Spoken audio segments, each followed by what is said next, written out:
Hello, what's up? This is Rain Manguera and this is the Tech Diario. So, nag-click na naman mga gwapo at mga matatalino ng tech. Anyway, kung interesado ka, let's start. Sa unang balita from Yuga Tech, Tecno Spark 40 Pro Plus announced debuts MediaTek Helio G200.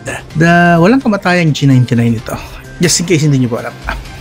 SoC. Oh well, kung interesado kayo, meron pong budget smartphone from Tecno. It's the Tecno Spark 40 Pro Plus. Tingnan natin kung worth it pa at magkano kaya naman itong budget price na smartphone na ito. Sa susunod na balita from Giz Guide, Tecno Spark 40 Pro launch. Wait. Kanina Pro Plus and then we have the Pro lang na walang Plus. This one has 6.78-inch 1.5K AMOLED. Helio G100 naman ito. And 50 megapixel. Ooh, interesante ang pinagkaiba ng dalawa. Sa Yuga Tech, Honor Magic Pad 3, now official. Snapdragon 8 Gen 3, wow. Ito na ba ang susunod na tablet na bibilin mo from Honor? Sa Philstar Tech, Cloudflare locks the door on sneaky AI spies. Finally, meron ng DNS provider na ibabalik ang control sa ating mga kamay as netizens. Ano magandang itutulot ito sa atin? Pag-usapan natin yan. And finally, from Malwarebytes, Facebook wants to look at your entire camera roll for AI restyling suggestions and more. So galit na galit tayo kay Google na pinakikialaman niya yung gallery natin. Pero ito naman si Facebook, yun din ang gagawin. Pabor ka ba sa ganitong balak ng Facebook? Gagamit ka pa rin ba ng Facebook? May tiwala ka ba sa Facebook? Kung interesado ka sa mga topic na to, pag-usapan natin. Let's start. So sa unang balita sa panulat ni JM Chavaria, this is from Yuga Tech, Tecno Spark 40 Pro Plus announced debuts MediaTek Helio G200 SoC. So ito po ang possible na itsura niya. Actually, very decent naman. Mukha siyang Samsung flagship po. The non-ultra version at least sa flagship. No? Mukha siyang premium, in fairness. Diretso na agad tayo sa specs. This has 6.78-inch 1.5K AMOLED. 3D curve. Yeah, 3D curve siya na AMOLED. So, not bad. At mataas ang resolution. 1.5K yan eh. 144Hz screen refresh rate. Ang taas nun. MediaTek Helio G200. Yes, walang kamatayang Helio G99 pa rin po ito sa bagong puntahan natin para maniwala kayo ha. Ang Helio G99 kung di ako nagkakamali is ito na yung website ng G200. Pero bago natin basahin, papaalala ko lang sa inyo si Helio G99. 2.2 GHz lang po ang kanyang clock speed at 4G lang po siya. Okay? Alright, now tingnan natin kung tama ba. Oh look, Cortex A76 2.2 GHz din. Ito sa inyo ha, Helio G99. That is why this is just another Helio G99 na nagpapanggap na high-tech. Helio G99, baba tayo. A76 2.2 GHz. Sa Helio G200, ayan. And A76 2.2 and 2 GHz naman yung lower clock speed niya. Same sa G99, 2 GHz din. So basically, pareho lang ito. LDDR4X, 4X, UFS 2.2, UFS 2.2, Cat13 yung download speed niya sa LTE. Cat13 again, wala pong 5G ito. Walang 5G connectivity. It's just 4G and LTE. Okay? Same na same. Bluetooth 5.2 and Bluetooth 5.2. Look. Just so you know lang. Para clarify lang ha. Hindi yung na-hype kayo. Ay, G200. Baka overclock version ito ng G99. Wala pong nangyaring overclock kasi kung meron, nakalagay niyan dito. Ito, Helio G200 at 2.2 GHz pa rin. Ang overclock po ibig sabihin, ito pa rin yung ginagamit na chipset but with higher clock speed. Ginawang 2.5 GHz, 3 GHz maybe. So it's not an overclock version. Okay? Know the difference between an overclock and just a recycled chipset, okay? Understood? Understood. Maliwanag na yan. So, 8GB ang RAM, decent naman yan. Hopefully, sulit ito. 128 to 256GB storage na pagpipilian. 50 megapixel rear camera, EIS lang yan. Wala pa yata ako nakikitang Helio G99 na may OIS, no? Hindi talaga siguro supported. Maybe. And 13 megapixel selfie shooter. Hindi na natin babasahin itong unspecified auxiliary kasi malamang pamparami lang din yan na camera. 4G LTE, Wi-Fi, Bluetooth, blah. Lipat tayo sa, ayun, under-display fingerprint in fairness naman. Supported niya ang under-display fingerprint. So, in a way, may konting touch of premium din. Premiumness, ika nga. Dual speaker, Dolby Atmos. Okay, must be good speaker. May Dolby Atmos eh. Android 15 na siya, 5,200 mAh battery and 45 watts charging, not bad. At 30, uy, mabilis na 30 watts wireless charging. Not bad na rin. And possible na color niya is Nebula Black, Aurora White, Moon Titanium, and Tundra Green. Ito yata yan. Yan. Yung mga kulay na sinabi. And the price would be 12,000 pesos. What do you think? Sulit ba si Tecnospark 40 Pro Plus, the Plus version, sa 12,000 pesos? Di po yan final na price, ha? Ano yan, more or less. Kasi currently available pa rin siya sa Uganda, so meron pang tariff tax, on and so forth. So either akit pa yun ng 13 to 15,000. Possible. So wala pong definite doon sa price tag na yun. Pero if in case na 12K nga siya, sa 12K, sulit kaya siya. Okay? Just for clarification lang, no, hindi lang kasi dito Helio G200 ang babayaran mo. You must also consider yung ibang kasama like the AMOLED screen, curve yan, high resolution na display, 1.5K, that's 2720 by 1224, at 144Hz screen refresh rate. Pag-isipan nyo rin na hindi yan basta Helio G200 lang ang babayaran nyo, okay? Baka sabihin nyo, Helio G200, 12K. No, it's not that. You have to consider other specs. Binayaran nyo rin yan, part din yan ng price tag niya, okay? Lipat tayo sa susunod na balita.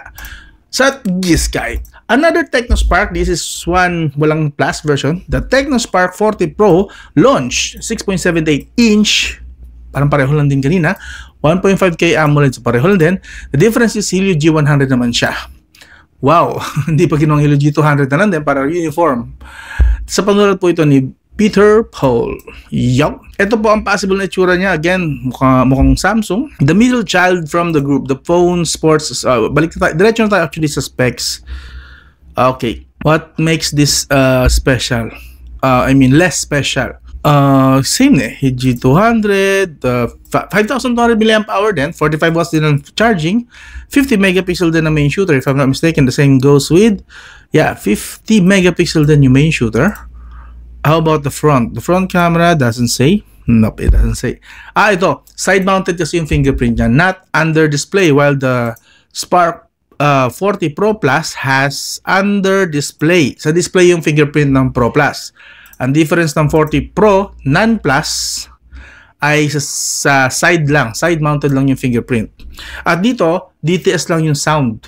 While sa 40 Pro Plus, Dolby Atmos. So, yun yung differentiating factors nila. Kung meron pa, I don't know, maybe sa review, kung ma-review natin, hopefully. But, yun, just in case lang na you're wondering why mas mahal yun kaysa rito. Kasi ang price nito is 10,600 naman conversion. Again, Uganda rin, yung possible na, ano niya. Possible na conversion, 10,600. Sabihin natin, almost 11,000. Worth it ba sa inyo yan? Kayo na lang magsabi kasi para sa akin, depende yan. Kasi AMOLED naman, why not? Diba? AMOLED naman daw yung screen. AMOLED nga ba? AMOLED sinabi, diba? It has an AMOLED. Yeah, AMOLED screen. Yun lang. Yung fingerprint lang ang nasa side lang. Tsaka yun nga. DTS sound support. Is it worth it for almost 10,600 to eh? And this one is basically 12,000. So 1,400 pesos difference para sa under display fingerprint and nawalang Dolby Atmos support. Kayo na lang mag-decide kasi pera nyo naman yan. Para sa akin nga lang is I don't think justifiable yung difference ng price nila for those features. Kung RAM, maybe tinaas yung RAM sa ilan ba yung RAM? Nabanggit ba? Wait. 8GB RAM din eh. And 256 din. Dito, 8GB din and 128,256 din. Justifiable ba yung 1,400? Anyway, kayo na magsabi sa comment section pag-usapan natin yan. Next, sa Yugatech, sa panulat ni JM Chavarria. Oh, pangalawang Yugatech na rin. Alright. Honor Magic Pad 3, now official 13.3-inch display. So, malaking tablet. Pero personally, sabihin ko na to, side comment lang to. Mas trip ko na talaga ngayon yung mga tablet na nasa 8 inches lang. Like, yun nga ganito. Kasi nauso na rin siya. Nabalitaan nyo ba yung bagong, I don't know kung i-release yun sa Pilipinas eh. The Red Magic Astra. Search nyo. Ito yun. Mabilis lang to. Sorry. Segue ko lang. Kasi 8 Elite siya, if I'm not mistaken. Tapos, yung design niya is parang iPad ng Apple. Look at that. Look at this. Mabilis lang to. There. And, you know, so, symmetrical bezel siya all around, as you can see. And meron pa rin yung fan. Diba? While this Lenovo kasi is makapal lang siya, hindi siya symmetrical. Makapal siya sa, what do you call it, sa top and bottom, and manipis siya sa left and right. While dito, ginaya niya, dito ni Red Magic Astra, ginaya niya ang style ni iPad ng Apple. Apple's iPad, yun. But anyway, yun lang, segue ko lang. Iwan ko din siguro yung link nito in case na interesado rin kayo, no? Balik tayo sa Honor Magic Pad 3. Specs. Okay, diretso na tayo sa specs para malinaw na agad. 13.3 inch, 3200K IPS LCD. Okay, LCD nga lang, ano? Alright, pero it's not bad siguro. High-end naman to eh. 165Hz, ang lupit nun. 1,000 nits, finally a tablet na pwede sa tanghaling top hot. Qualcomm Snapdragon 8 Gen 3, chef's kiss. 3.3 GHz na clock speed po yan. 16 GB yung RAM up to. So malamang mag-i-start to sa 8 GB RAM, yung base niya, and then 16 GB yung highest. And up to 1 TB, possibly 256 GB yung lowest, 512 and then 1 TB. Dual rear cameras, 13 megapixel at 2 megapixel. Siyempre hindi natin na yan. Ito lang, 13 megapixel kung consider natin dyan na totoong talagang camera niya. 9 megapixel sa selfie shooter. Again, this is tablet, so don't expect na pangmalakasan yung cameras niya. So, no? At supported niya ang Wi-Fi 7. That's good. Bluetooth 5.4, Type-C, 8 speakers. Talaga ba? Malakas to. Supported din niya ang keyboard, stylus, Android 15. Oh, yun laki ng battery. Pero dapat lang, no? Kasi malaki naman siya. Malaking display, malakas kumain niya ng battery. The bigger the display, mas malakas kumain sa battery yun. So, this 12,450 mAh is very good actually. It's a necessity. Okay? So, ito yung itsura niya. Maganda actually. I like it. Symmetrical din, pero manipis na symmetrical. Possible price. Walang nakalagay dito na conversion, but we can actually, ito. Eh, meron na pala eh. Diretso na conversion kay Google Chrome. Hindi Google Chrome ba gamit ko? Mozilla Firefox pala. So, 23,000 yung base variant. Tama nga ako, meron siyang 8GB, 256GB. So, 23,600. Again, this is not the final prices. Currently, direct conversion lang ito. Siyempre, may tariff, tax pa, so on and so forth. Sa 12,256, possible na 26,000. Sa 16,512GB, 29,100. And 16GB, 1TB, 33,000. Well, if I'm not mistaken, magandang software ni Honor, so possibly this is also worth it. Maybe, I'm not sure, and I don't think ma-review ko. Pero I will try if bibigyan tayo. But anyway, kung interesado kayo, lahat ng dinidiscuss natin do, iwan ko yung link sa video description para kayo na mismo ang mag-follow up ng basa. Minsan kasi mali din yung basa ko, or minsan, I don't know, kulang yung basa ko, mali yung pagkaintindi ko. May ganun ako minsan. I'm not perfect. Inaamin ko yan. So you can also check this out. Okay, just in case lang. Pero so far okay naman tayo, no? And then let's go sa medyo controversial na topic. This one is from Philstar Tech. Cloudflare locks the door on sneaky AI spies. So you can read this actually one by one. But I'll just give you kasi binasa ko na siya bago ko mag-start. Ito lang yata ang binasa ko rito bago mag-start ang video na to, bago ko siya i-hit ng record. So here's what's happening, just para maintindihan nyo lang, no? Currently, ang daming AI na sumusulpot. Siyempre, familiar na kayo sa AI ni Google, the Bard, basta may AI si Google, and then si Meta meron din, si ChatGPT, yan, kilala yan. And then may mga naglulusutan ng mga bagong AI na napakagagaling, napaka-kesyo, talo na nito, kasi ganyan, talo nito ang ChatGPT, etc. etc. Give it. And those AI platforms, those AI brands, lahat sila, sinasamantala kasi nila yung pagiging free and easily accessible ng public internet. And most of them, if napapansin nyo, kumukuha lang sila ng mga script or mga cuts lang sa mga articles na pinaghirapang i-research. Mind you, pinaghirapang i-research ng mga totoong tao. And then, pag may nagtanong, gagamitin nila yon as their own product, their own version, and then iba sa kanila naniningil ng subscription. And while that sounds impressive, pero that's actually unfair. Kasi kumukuha sila ng libre, and then pakikinabangan nila, i-distribute sa tao ng may bayad para pagkakitaan. Di ba, napaka-unfair? And when we are not talking about thousands and millions, we are talking about billions dito na usapan na pera. Kinakita nila sa atin habang ninanakawan nila yung mga, mga kagaya nito, itong mga website na to, sample, itong mga website na to.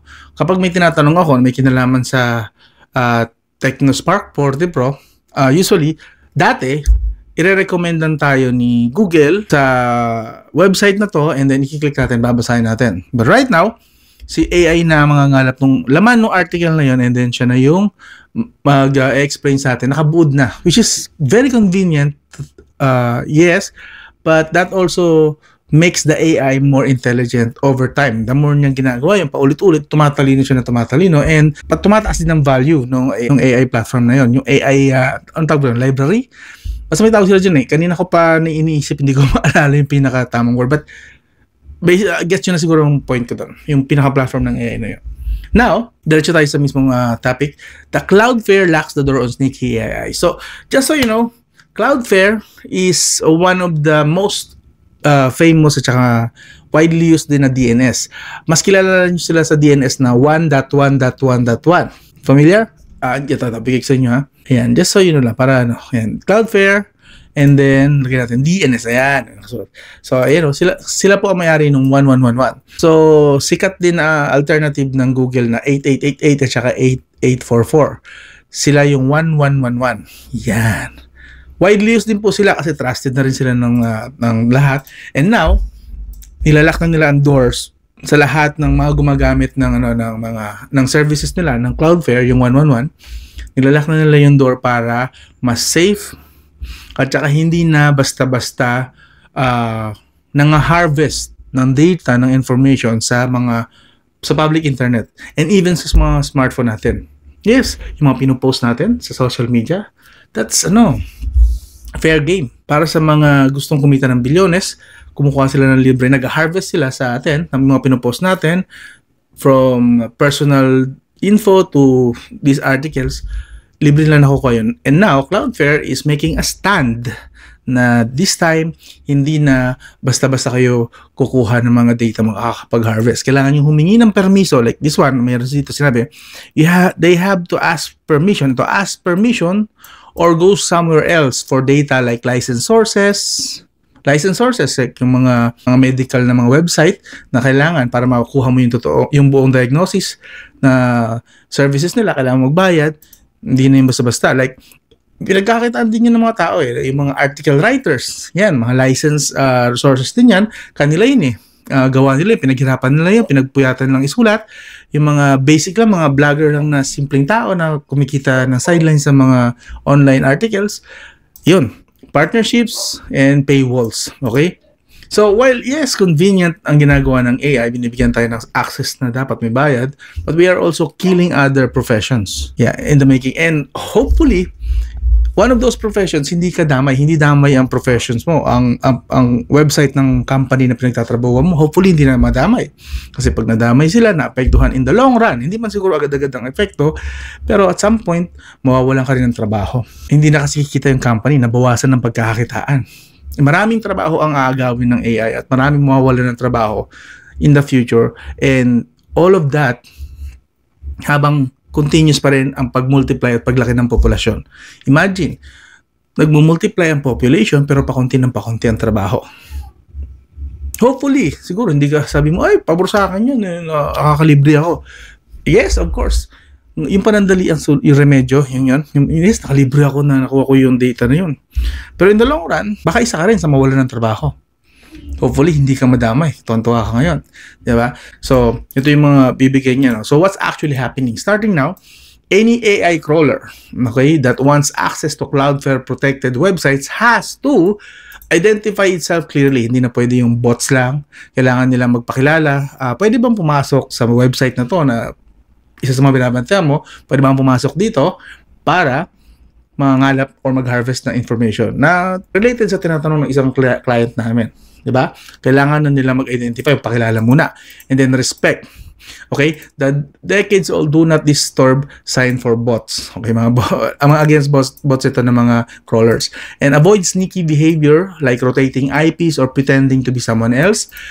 And get actual consent from, note this, site owners. Okay? So, hopefully, gayahin ito ng iba pang DNS. I'm sure Google hindi lang gagawin ito kasi ito yung isa sa mga giants na merong AI din. May AI platform silang na dine-develop.